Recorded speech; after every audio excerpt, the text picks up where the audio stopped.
The morning Karen Holloway decided to make my life difficult. I was pulling weeds in the back corner of my grandfather's land, the same land my family had worked for over 60 years. She stood at the fence line in her pressed white blouse, clipboard in hand, sunglasses reflecting the sunrise like she was auditioning for a courtroom drama. "Mr. Ellis," she called out, "this is your final notice." I didn't look up right away. I already knew what she wanted. The HOA had been built around my property 5 years ago. Fancy townhouses, matching mailboxes, rules about what color you could paint your shutters. And right in the middle of all that perfection sat my 12 acres of working farmland, messy, alive, and completely legal. "Karen," I said calmly, standing up and wiping my hands, "my property existed before your HOA bylaws were printed." She smiled the way people smile when they think they've already won. The board voted. Agricultural operations within visual range of residential zones are now restricted under Section 14B. I folded my arms. Section 14B applies to properties within the HOA. Mine isn't. She tapped her clipboard.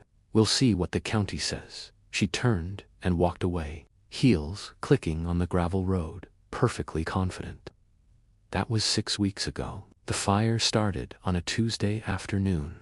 I was inside when my phone buzzed, a sensor alert from the field monitoring system I'd installed 2 months earlier. The system was simple: motion detection, heat sensors, and a small camera mounted on a steel pole near the east fence.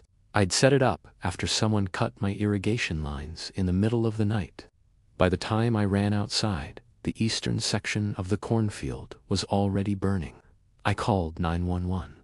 Then I stood at the edge of the field and watched the flames move. Karen was already there.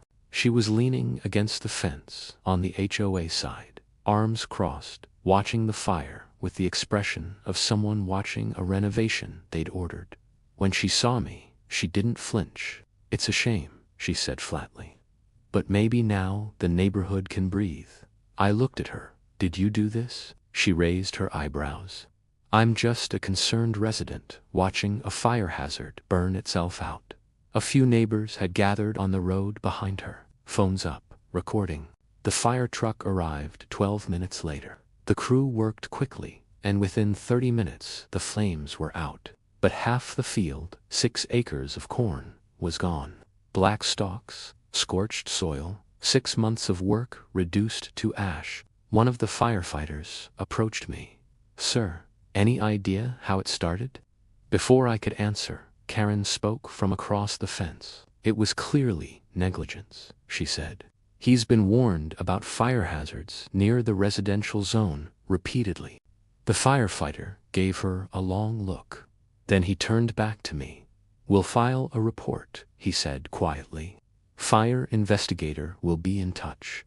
Karen smiled again. 40 minutes after the fire, a silver sedan pulled up the gravel road. A man in a dark jacket stepped out, followed by a woman carrying a laptop bag. He looked around the field slowly, then walked straight toward me. "Mr. Ellis. I'm Raymond Cole, Midwest Agricultural Insurance." Karen appeared at the fence again, curious now. "Insurance? For corn?" Raymond didn't look at her. He looked at me. "Your sensor system triggered an emergency alert. We take those seriously." He glanced at the burned field. "Especially on this policy." Karen laughed softly. "How much could corn possibly be insured for?" Raymond turned to her for the first time. "This particular crop, $1.8 million. The laughter stopped. "Excuse me," she said. Raymond turned back to me. "Mr. Ellis, can you confirm this is the research field under contract with the federal seed program?" "Yes," I said. Karen's voice changed pitch. "Research field." I looked at her calmly. "This wasn't grocery store corn, Karen. It was a hybrid drought resistance program. Government contracted, 5 years of development in each plant." She blinked. "You never said that. You never asked. You just filed complaints." Raymond's colleague opened her laptop. "Mr. Ellis, Our system collected footage from your field sensors. Would you like us to review it here? I nodded. Raymond looked at Karen. Ma'am, you may want to step back. She crossed her arms. I'm not going anywhere. The footage played. It was clear. Timestamp in the corner. 62 minutes before the fire. A car pulling up quietly along the back fence line. The driver stepping out. A red canister. Liquid poured along the dry edge of the cornrows. A long-reach lighter clicked twice. Then the flame caught, and the figure walked back to the car quickly.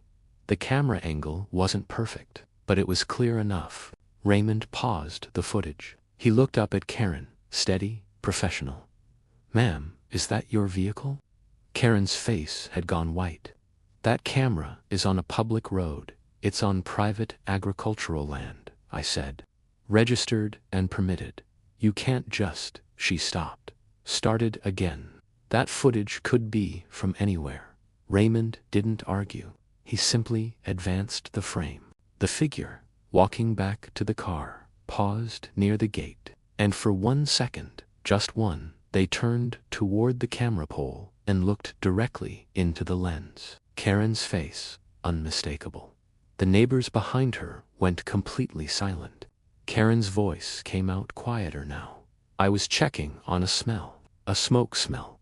I was being a responsible resident with a fuel canister. Raymond asked. The police cruiser arrived shortly after. The officer reviewed the footage twice. Then he stepped toward Karen with the calm, unhurried movement of someone who had already made their decision. Ma'am, I need to ask you a few questions. I want my lawyer, she said immediately. That's your right, he nodded. But I do need you to come with me. Karen looked around at the neighbors. Some of them had been her closest allies at HOA meetings, voting for her rules, supporting her complaints, signing her petitions. Now they stood quietly on the road, with their phones down, not helping. One woman near the back said softly, Karen, just go. Karen turned to me. Her voice dropped to almost a whisper. This is not over. I looked at the burned field, then back at her. Actually, I said, I think it is. The case moved faster than I expected. Arson, insurance fraud, destruction of federally contracted agricultural property. Her attorney tried to argue the footage was tampered with. The investigator's report disagreed.